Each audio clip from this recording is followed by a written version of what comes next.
नमस्कार, मैं हूं आपके साथ सुहानी बहुगुना और आप देख रहे हैं पल्स 24 न्यूज। अमरावती में आज शरद पवार पार्टी और राष्ट्रवादी युवक कांग्रेस ने सरकार के खिलाफ विरोध प्रदर्शन किया, जिसमें उन्होंने राज्य के मुख्यमंत्री और उप मुख्यमंत्री की तस्वीर को चूड़ियां दिखाकर सरकार के खिलाफ जमकर नारेबाजी कर अपना आक्रोश व्यक्त किया। इस दौरान भारी संख्या में युवक कांग्रेस के कार्यकर्ता शामिल हुए और सरकार पर हमला बोला।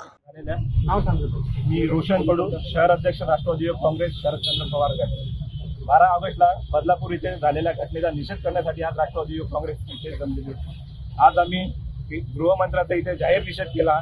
आज जे गृह विभाग आहे या आपल्या राज्याला 2.5 वर्ष झाले गृह राज्यमंत्रीपद खाली आहे। 2.5 वर्षापासून यांना फक्त खोके जमा करायचं काम दिलेलं आहे। त्यांना एकेका खासदाराला सिक्युरिटी द्यायला, गुवाहाटीला जायला सिक्युरिटी द्यायला पोलीस आहे यांच्याकडे, पण शाळेत विद्यार्थ्यांची, महिलांची यांची सुरक्षा करायला यांच्याकडे पोलीस उपलब्ध नाही आहे। त्याच्यामुळे आम्ही सरसकट गृहमंत्र्यांना राजीनाम्याची मागणी राष्ट्रवादी युवक काँग्रेसतर्फे करत आहोत। तसेच जर ज्या मुलीवर अत्याचार झाले, तिची आई गर्भवती असताना तिला 11-11, 12-12 तास तुम्ही पोलीस स्टेशनमध्ये बसून ठेवता, तर ही कुठलं गृह खात्याचं काम चालू आहे? मग जर तुमचं काम जर खातं चालवणं होत नसेल तर तुम्ही ताबडतोब राजीनामा दिलेला पाहिजे।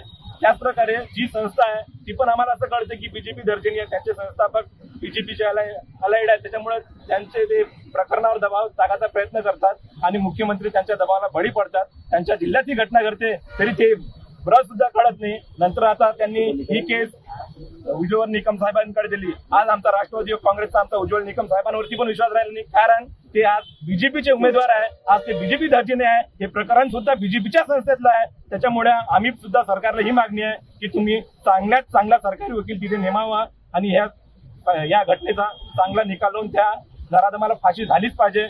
या घटनेच्या धन्यवाद।